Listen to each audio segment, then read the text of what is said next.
تخيل معايا إن جهازك المناعي مش مجرد جيش بيحارب الجراثيم، لأ ده جهاز ذكي جدا جدا.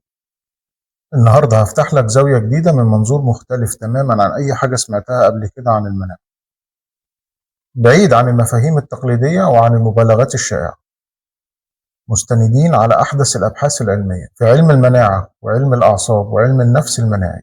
استعد الرحلة جوه خلاياك وجوه دمك وجوه دماغك، رحلة هتكشف لك سر الصحة الخفية. السلام عليكم ورحمة الله وبركاته. أنا أحمد ودي قناة نبض الحياة. كلنا سمعنا عن المناعة، في الغالب كلنا عارفين إن هي خط الدفاع الأول ضد الأمراض. لكن عمرك سألت نفسك ليه في ناس بتتعب من أقل حاجة وناس تانية رغم إنها في نفس الظروف إلا إنها واقفة على رجليها وصحتها قوية؟ ليه جسمك يوم بتلاقيه حديدي ويوم تاني أضعف من إنك تقوم من على السرير؟ وليه في ناس بتصاب بأمراض مناعية؟ كل اللي اتعلمناه عن المناعة جزء صغير جدا من الصورة كاملة. أولا لازم نفهم إن المناعة مش مجرد جيش بيحارب مكروه. المناعة نظام مراقبة ونظام إصلاح ونظام تواصل ونظام ذاكرة. المناعة توازن، لو زادت بيحصل أمراض مناعية، ولو قلت بيبقى جسمك عرضة لأي فيروس. ساعات المشكلة مش ضعف المناعة، المشكلة إن المناعة مشتتة، مضغوطة، متلخبطة، وهنقول الأسباب دلوقتي.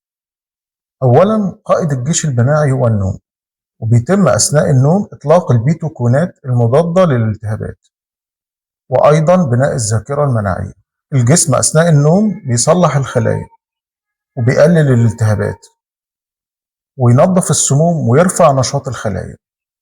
ولما ما تنامش كويس المناعة ما تعرفش تنظم نفسها والالتهابات تزيد والذاكرة المناعية تضعف، التوتر يعلى وده يدمر المناعة أكتر وأكتر. النوم وخصوصا بالليل مش راحة بس، لا بيتم فيه كمان إعادة برمجة لجهاز المناعة.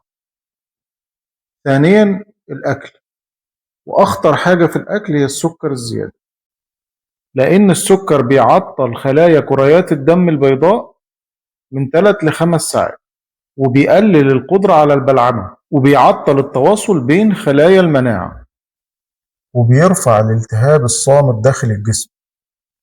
وده ليه علاقة مرعبة، بيخلي المناعة بدل ما تحارب الفيروس بتحارب الالتهاب اللي السكر عمله. ولازم تعرف إن كل أكلة بتاكلها بتوصل رسالة لجهاز المناعة. يعني مثلا الوجبات السريعة التهاب وتعب وضغط، الخضار والفاكهة إصلاح وتهدئة وتوازن، والبروتين بناء خلايا. ثالثا المناعة النفسية، وده الجزء اللي غالبا محدش بيشرحه. الجهاز العصبي هو من أوائل خطوط الدفاع، لأن أي تهديد بيوصل لعقلك الأول يحلله قبل جسمك. طب أنت تعرف إن المشاعر بتأثر على المناعة؟ وإن التوتر والقلق والخوف والعلاقات السامة والوحدة أهم من الأكل والنوم؟ ولما تتوتر أو تخاف أو تقلق الكورتيزول بيعلى، الجهاز السمثاوي بيشتغل والمناعة بتنخفض.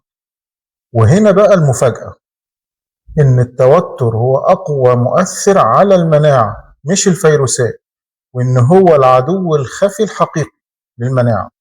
ليه؟ لأن الكورتيزول لما بيعلى بيعطل خلايا المناعة وبيوقف إنتاج آليات القتال وبيضعف الجهاز الهضمي، ونص مناعتك حرفيا في بطنك. دي جملة علمية فعلا 100% مش مبالغة. والأخطر في التوتر إنه بيبعت إشارات إن الجسم مش في أمان، والمناعة وقتها بتتصرف كأنها في وسط حرب.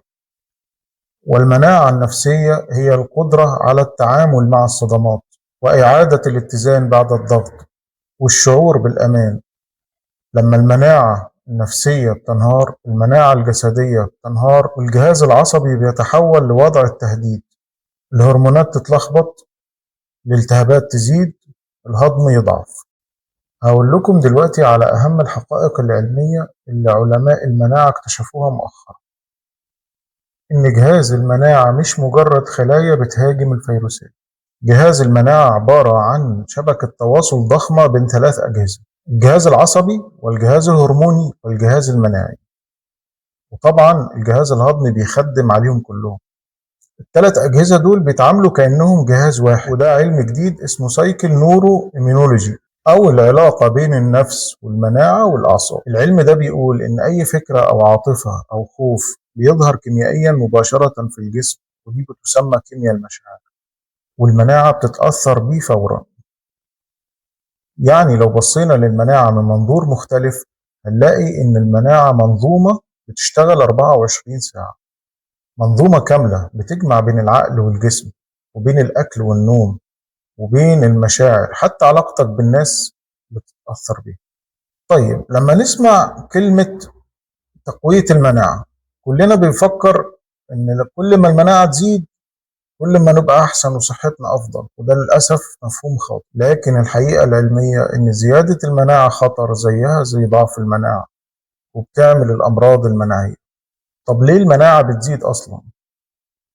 في 4 أسباب علمية بتسبب زيادة المناعة. التهاب مزمن، وده بيكون بسبب أسلوب الحياة. لو جسمك في حالة التهاب مستمر أو بسبب الأكل السيء أو قلة النوم أو الضغط النفسي أو السكر أو الدهون المهدرجة أو العلاقات السامة، جهازك المناعي بيدخل في حالة طوارئ طويلة، فيبدأ يشتغل زيادة عن اللزوم، ولما يشتغل زيادة عن اللزوم بيبدأ يتشتت ويفقد دقته، زي الجندي اللي ماسك بندقية وبيضرب نار طول النهار، بيبدأ يصيب أهداف خطأ. تاني حاجة اختلال المناعة الهضمية، جدار الأمعاء لما بيضعف، وده بسبب الأكل المتكرر والوجبات السريعة وعدم الامتصاص والقولون العصبي، بيدينا ميكروبيوم سيء،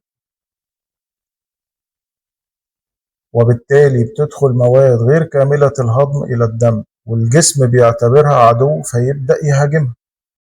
ثالث حاجة التوتر والكورتيزول العالي.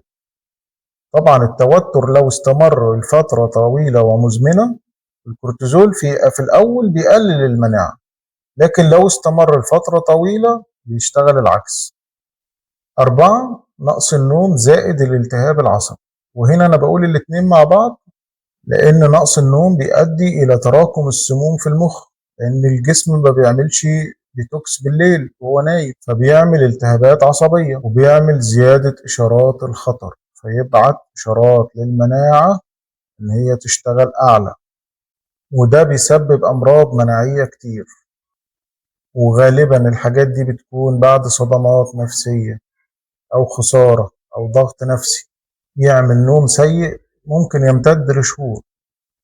الخلاصة، ليه المناعة بتهاجم جسمك؟ لأنها ببساطة خرجت عن التوازن الطبيعي بتاعها. المناعة مش بتزيد فجأة، المناعة فقدت القدرة على التمييز فبتبدأ تهاجم نفسها. يعني المناعة مش محتاجة تقوية، المناعة محتاجة وعي وتنظيم. يعني أكلك، نومك، علاقاتك، رياضتك، روتينك اليومي، كل دي برمجة أساسية لجهازك المناعي، ولو صلحت الأساس جسمك هيقوم بالباقي. يمكن تجربتك مع المرض أو التعب أنت فاكرها صدفة، بس الحقيقة إن جسمك دايما بيبعت لك رسائل، وإحنا دورنا نفهم الرسائل دي قبل ما تحصل مشكلة كبيرة. لو حسيت إن الفيديو دوت فتح لك زاوية جديدة أو خلاك تبص لجسمك بشكل أعمق، ما تنساش تعمل لايك وتكتب تعليق. لو حابب نكمل فهم الجسم من منظور مختلف، ولو انت جديد معانا هنا، انا بيسعدني انضمامك لينا في نبض الحياة. احنا بنفهم وبنربط وبنرجع جسمنا يشتغل زي ما ربنا خلقه. اشوفكم في الفيديو الجاي ان شاء الله، ونصلي على خير الانام عليه افضل الصلاة والسلام، والسلام عليكم ورحمة الله وبركاته.